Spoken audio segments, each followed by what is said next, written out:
नमस्कार, स्वागतम। चक्र परिचय में आपका स्वागत है। चक्र परिचय की पहली कड़ी में आज हम मूलाधार चक्र की चर्चा करेंगे और मूलाधार चक्र के बारे में विस्तृत जानकारी प्राप्त करने का प्रयास करेंगे। तो मूलाधार चक्र यानी पेल्विक प्लेक्सस का जो पूरा स्वरूप है ये समझने का प्रयास करते हैं। तो जितना अधिक जानकारी हम ले पाएंगे आज मूलाधार चक्र के बारे में उतना आपके साथ शेयर करेंगे। तो चक्र का स्थान पहले जान लेते हैं। मूलाधार चक्र का क्या स्थान होता है? तो ये गुदा स्थान से गुदा मूल से 2 अंगुल ऊपर और उपस्थ मूल से यानी मूत्रेंद्रिय से 2 अंगुल नीचे होता है। तो ये तो इसकी हुई स्थिति। अब इसकी आकृति जान लेते हैं। रक्त रंग के प्रकाश से उज्ज्वलित 4 पंखुड़ी यानी दलों वाला कमल के सदृश है। इसकी आकृति कैसी है? लाल रंग की और इसमें 4 पंखुड़ियां हैं। 4 पंखुड़ियों वाले कमल जैसी इसकी आकृति है। अब मूलाधार चक्र का अक्षर या वर्ण जान लेते हैं।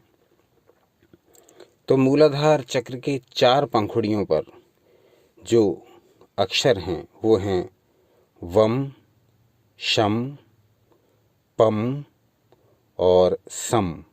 ये 4 अक्षर हैं।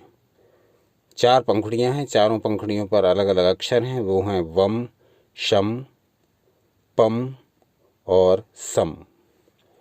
अब इसका तत्व स्थान जानते हैं। चौकोर सोने के जैसे रंग वाला यानी स्वर्ण रंग वाला पृथ्वी तत्व का ये मुख्य स्थान है।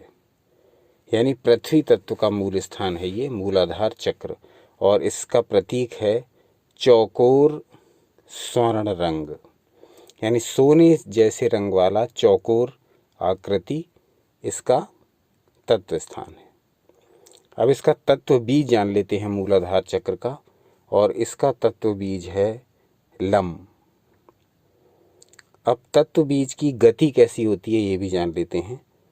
ऐरावत हाथी के समान सामने की ओर गति है। ये मूलाधार चक्र की जो गति है वो सामने की ओर है, फ्रंट में। अब मूलाधार चक्र का गुण जान लेते हैं। मूलाधार चक्र का गुण है गंध। अब मूलाधार चक्र का वायु स्थान जान लेते हैं। मूलाधार चक्र का वायु स्थान है नीचे की ओर चलने वाली वायु यानी अपान वायु। अब मूलाधार चक्र की ज्ञानेंद्रिय को जान लेते हैं। तो मूलाधार चक्र की ज्ञानेंद्रिय है गंध तन्मात्रा से उत्पन्न होने वाली सूंघने की शक्ति जो हमारी नासिका में है। तो ज्ञानेंद्रिय हो गई नासिका यानी हमारी नाक, जिससे हमें सूंघने की शक्ति का भान होता है। अब कर्मेंद्रिय जान लेते हैं। तो पृथ्वी तत्व से उत्पन्न होने वाली मल त्याग की शक्ति गुदा का स्थान है। अब इसका लोक जान लेते हैं। इस मूलाधार चक्र का लोक क्या कहा गया? वो है भूलोक यानी पृथ्वी लोक। अब इसका वाहन जान लेते हैं। तो इस तत्व बीज का वाहन क्या है मूलाधार चक्र का? ऐरावत हाथी माना गया है इस चक्र का वाहन, जिसके ऊपर इंद्र विराजमान हैं। मूलाधार चक्र का वाहन माना गया है ऐरावत हाथी को, जिसके ऊपर इंद्र विराजमान हैं। और अब हम मूलाधार चक्र के अधिपति देवता को जान लेते हैं। मूलाधार चक्र के अधिपति देवता हैं चतुर्भुज ब्रह्मा। चतुर्भुज ब्रह्मा अपनी शक्ति चतुर्भुज डाकिनी के साथ, चतुर्भुज ब्रह्मा अपनी शक्ति डाकिनी के साथ ये मूलाधार चक्र के अधिपति देवता हैं। अब मूलाधार चक्र के यंत्र जान लेते हैं। चतुष्कोण और सुवर्ण रंग। मूलाधार चक्र को प्रदर्शित करना हो, मूलाधार चक्र का वर्णन करना हो तो उसको किससे प्रदर्शित करेंगे? चतुष्कोण यानी 4 लाइनों वाले कोण से और सुवर्ण रंग यानी सोने जैसे रंग से। अब जान लेते हैं, ये सब तो मूलाधार चक्र का बाहरी वर्णन, ज्योमेट्रिकल वर्णन हो गया। अब हम देखते हैं कि मूलाधार चक्र पर यदि कोई ध्यान लगाता है तो उसका क्या फल बताया गया है। मूलाधार चक्र की साधना करना, मूलाधार चक्र की उपासना करना क्या फल प्रदान करता है, अब इस पर थोड़ा जानकारी लेते हैं। तो चक्र पर ध्यान का फल बताया गया है, आरोग्यता प्राप्त होती है, यानी शरीर निरोग रहता है, रोगों से मुक्त हो जाता है। आनंद चित्त होता है, यानी चित्त आनंद से भरपूर हो जाता है, चित्त में हमेशा रहने वाली प्रसन्नता व्याप्त होने लगती है। इसके अतिरिक्त वाक्य काव्य प्रबंध दक्षता, यानी हमारे वाक्यों में एक सुसंगठित एक विधि आ जाती है बोलने की हमें, यानी हमारे वाक्य इधर उधर भटकते नहीं, हमारे वाक्यों में एक सौंदर्य आ जाता है कविता की तरह। तो यानी हमारे वाक्यों का संगठन अच्छा हो जाता है, हम जो भी बोलते हैं वो लोगों को अच्छा लगता है। तो ये दक्षता आ जाती है, वाक्य काव्य प्रबंध दक्षता, हमारी बोली हुई वाणी दूसरों को प्रभावित करने में समर्थ हो जाती है।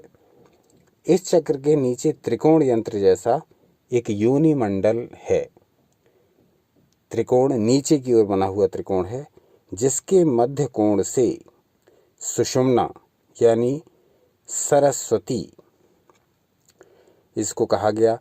तो सुषुम्ना नाड़ी दक्षिण कोण से पिंगला यानी यमुना कहा गया इसको, वाम कोण से इड़ा नाड़ी निकलती है, इसलिए इसको मुक्त त्रिवेणी भी कहा गया है।